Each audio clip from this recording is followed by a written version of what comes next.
নমস্কার সকলকে আমার আনন্দিত জয়গুরু। আশা করছি সকলেই খুব ভালো আছেন, সুস্থ আছেন, ঠাকুরের হয়ে আছেন। আজ রবিবার আর আমরা এখন সবাই মিলে যাচ্ছি গ্রামের বাড়ি। আমার মাসি শাশুড়ির ছেলে তার মেয়ের অন্নপ্রাশন। সকাল থেকে এত গরম, এই গরমে কোথাও বেরোতে ইচ্ছে করে না। এই রোদ গরমে ট্রেনে করে যাওয়া, আবার ওই রোদ মাথায় নিয়েই বাড়ি ফিরে আসা। মাঝে একবার মনেও হয়েছিল মেয়েটাকে নিয়ে না গেলেই ভালো হয়, কিন্তু তারপরে আবার মনে হলো ভাইটা আমাদের জন্য এত কষ্ট করে সব আয়োজন করবে, আমরা না গেলে ওর মন খারাপ হবে, তাই আরও যাওয়া আর কি। বাচ্চারা কেমন পেপসি খাচ্ছে দেখুন। ওই দিকটায় বসেছিলাম, রোদ ছিল তাই এদিকটায় চলে এলাম। বাঁশলো স্টেশনে আমরা নামলাম। এখন বাঁ দিকে রেল পার হয়ে একটু নিচে গিয়ে হাই রোড থেকে টোটো ধরবো। ওখানেই সব টোটোগুলো দাঁড়িয়ে থাকে। এই হলো অমৃতসর এক্সপ্রেস।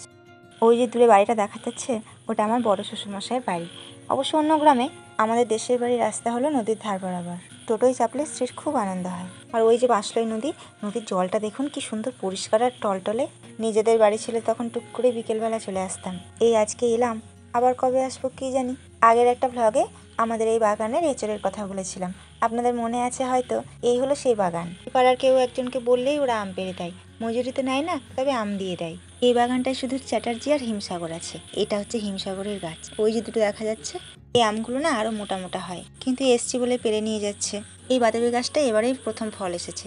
বেশ কয়েকটা ফল এসছে দেখলাম ভেতর ভেতর। আর নতুন গাছে প্রথমবার ফল এলে কি যে ভালো লাগে। স্ত্রীকে দেখুন বাগানে কিরকম ঘুরে বেড়াচ্ছে, ওর কিন্তু খুব আনন্দ। তবে আজকে এত রোদ আর গরম, এত গরমে মাথায় রোদ নিয়ে আম পাড়াটাও মুশকিল। কিন্তু আবার কবে আসবে তার তো কোনো ঠিক নেই।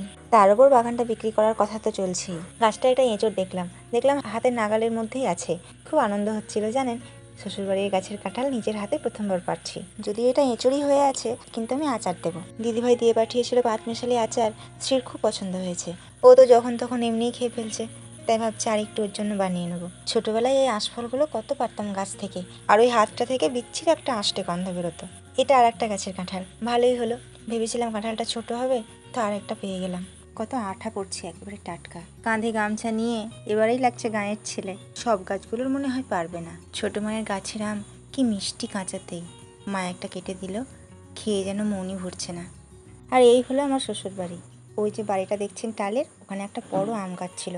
সেই আমটা এত সুন্দর, কমলা লেবুর মতো খোসা ছাড়ালেই গোটা আমটাই খোসা ছেড়ে যেত। আর এই যে টালি দেওয়া বারান্দাটা দেখছেন, এখানে দোকান ছিল। আর ওইটা হলো গেট। আর এই টিনের বাড়িটার উপরে যে আম গাছটা আছে, এই আম গাছটা হলো গুটি আমের গাছ। আমটার স্বাদ হলো টক মিষ্টি, তবে এত ভালো খেতে। গাছটার আম যখন পাকতো, বাবা তখন দুই হাতের মধ্যে পাকা আমগুলোকে নিয়ে দলতে থাকতেন। তারপর দেখতাম আমের ভেতরেই জুস বানানো হয়ে গেছে। তারপর একটু ফুটো করে সেই রসটাকে খেতাম। এই দুটো বাড়ির মাঝখানে বড় একটা উঠোন আছে। বাবা অনেক সবজি লাগাতেন। আর গেটের ঠিক সামনেই বিশাল বড় একটা ঝাঁপালো পেয়ারা গাছ ছিল। গাছের গোড়াটাও অনেকটা মোটা, আমি তো হাত দিয়েই পেরে খেতাম।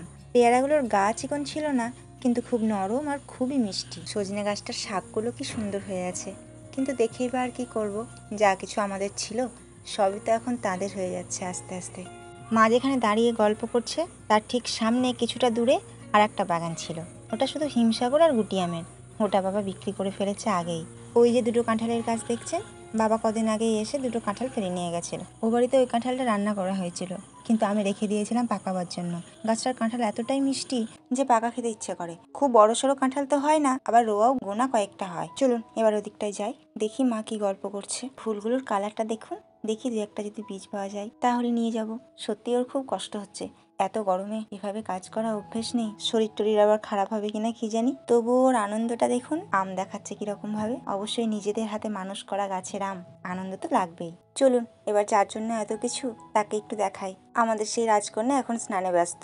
এই গামলার মধ্যে ধান দুর্বার লোহা রাখা হয়েছে, এই জলটাতেই ও স্নান করবে। স্নান করাচ্ছে মেয়ের দিদা, আর ধরে আছে ওর পিসি। এই গরমে এত নিয়ম কানুন ওদের পক্ষে একটু সত্যিই কষ্টকর, আর সাজানো তো অসম্ভব ব্যাপার। তবুও আমি আর বিভা দুজনে মিলে ওই মোটামুটি একটু সাজিয়ে দিলাম আর কি।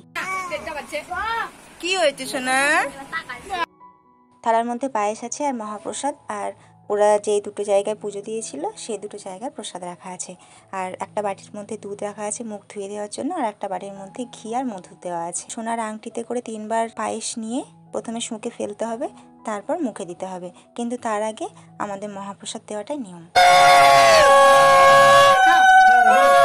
কেমন খাচ্ছে দেখুন, প্রথমবার খাচ্ছে তো।